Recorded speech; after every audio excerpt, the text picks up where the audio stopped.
diminished somehow the space for independent media, and we are working now to enhance their capacities so that they can produce more media content, local media content produced by local journalists, so that we have really good information. I will stop here probably, and I'll give the floor to Mihail, because probably Mihail will give the perspective from the journalistic side. Well, thank you very much. Just to add a little bit. Well, from one side, answer can be very simple.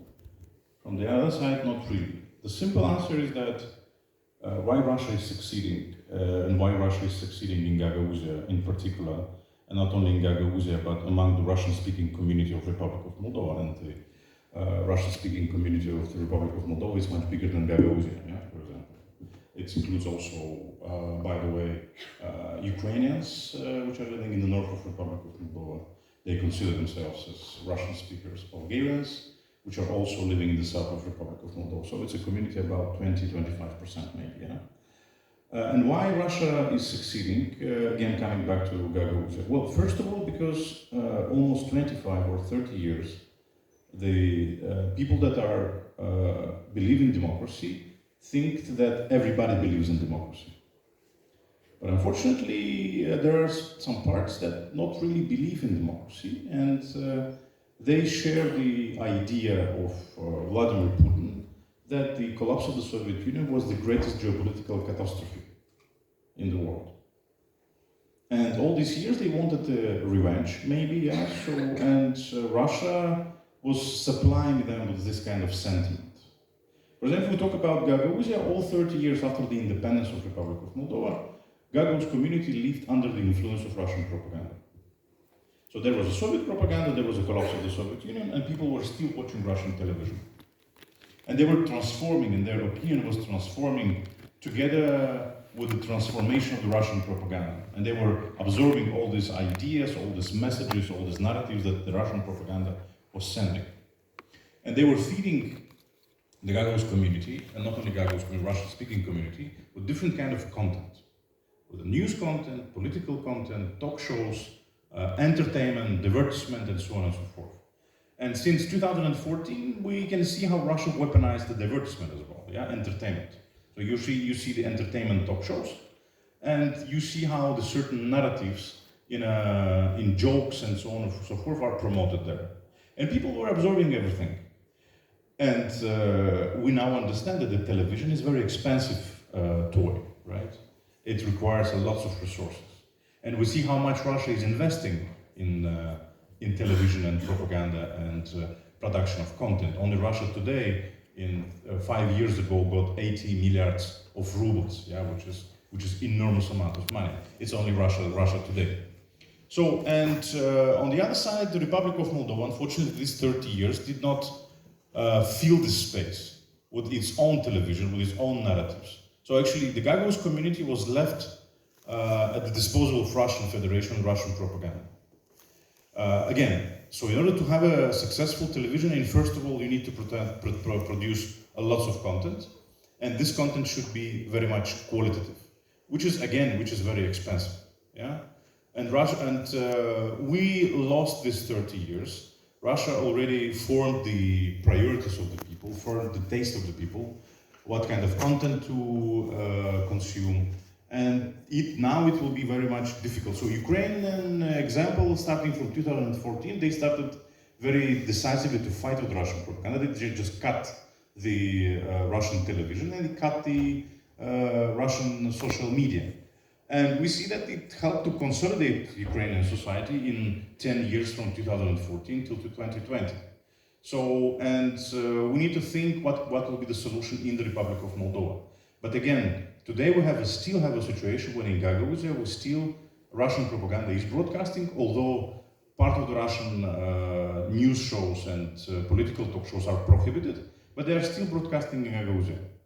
And unfortunately, majority of people are supporting Russian narratives and supporting Russia in this aggression. And we still try to fight with that with a democratic, let's say, democratic attitude and approach. And my question, how long we will tolerate that? And we need to, again, coming to my main idea, we need to be more defensive in order to protect democracy from those who are trying to use democratic institutions and democratic instruments in order to undermine democracy. Thank you, Mikhail. Thank you, Daniela. We still have some questions, please. Here. So, thank you very much. My name is Salomeea Romanescu. I'm a diplomatic counselor for European affairs. And all my life I study about peace because my name in translation means peace. So I have to address a question to all people here and to think about violence in both theocracy, dictatorship, and even democracy. We deal with a kind of violence, of aggressivity.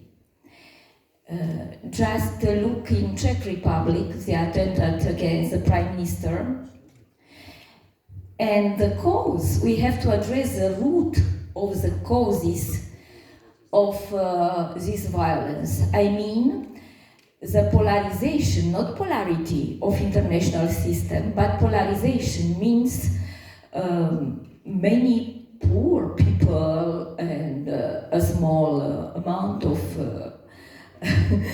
rich people, if we can say like this. And we don't have a middle class, we destroy a middle class. This is a question how we can address by democracy, and especially direct and participatory democracy, this question of violence. Maybe you have to think to India and to Mahatma Gandhi. Ahimsa means the lack of violence, non-violence, in all means. Just to reflect on this, everybody, and try to find the solutions. And maybe I can give you some hints. Here I wrote a book in 2000 about humane security. Yesterday we had a wonderful ex-prime minister from not prime minister, a minister from Japan, and she addressed this integration of humane security or human security into sustainable development. In this way, I think that we can have a broader definition of peace and democracy. Peace is not only the absence of war, peace also is at the soul level. We lose our health, we lose our prosperity and happiness if we do not have the peace of our soul. It's time to think about our soul, that we are beings with soul, and this is our quantic field, fundamental field, and we are all links at the soul level. Thank you. We are a unity. Thank you very much. Just I would like to have some reflection from the panelists. Thank you very much.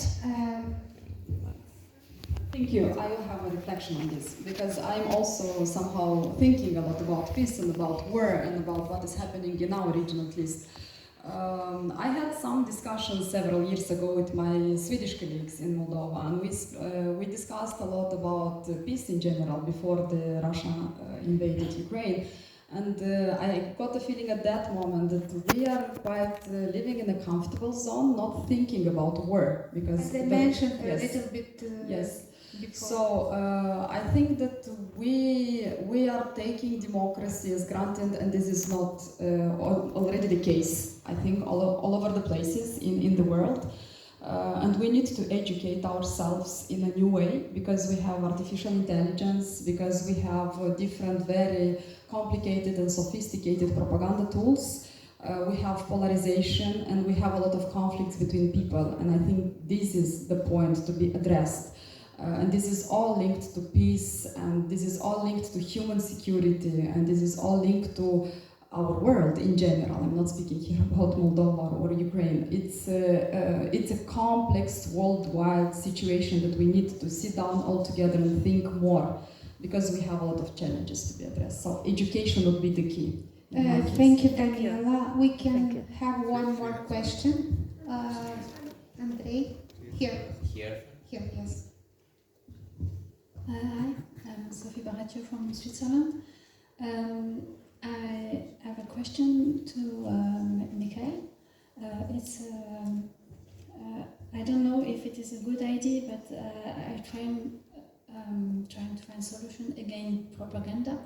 And my assumption is that people don't want war, but propaganda prepare the country to the war. And I would like to have your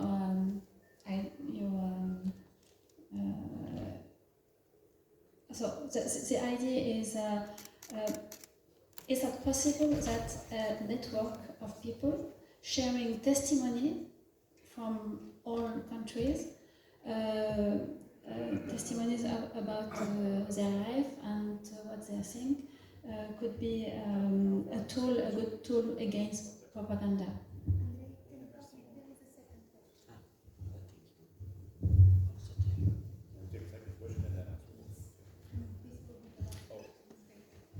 Michael von der Lohe aus Deutschland, from Germany, from the NGO Omnibus. I have the question, if you think that you're speaking about defending democracy, do you think democracy can be defended by representative democracy? This was the question for all of us, right? Yes. Okay, so then first question,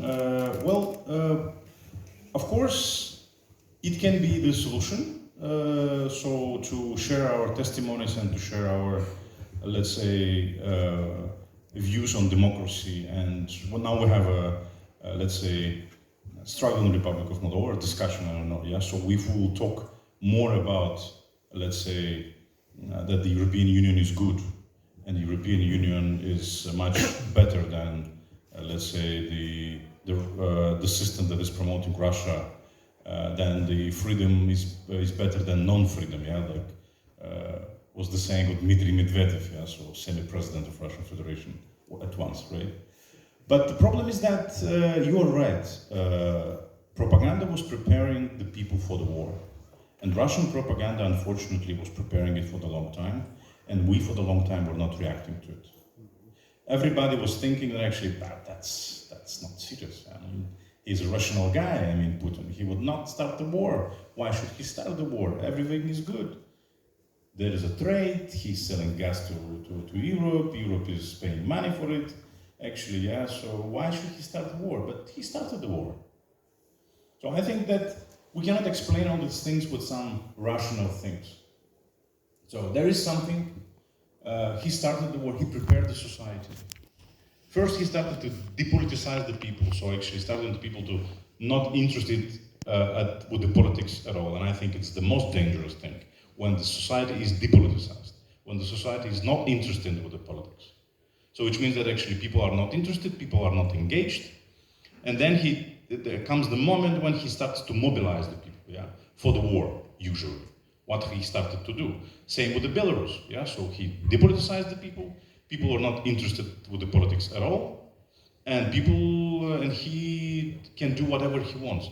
The same with Georgia. We see that actually from the reports that actually it's for the first time for the last 10 years maybe, the young people started to interested with the politics, because the last 10 years they were not interested at all. What's happening in the country, who is governing the country, and so on. So, and that's the good space for preparing people for the war.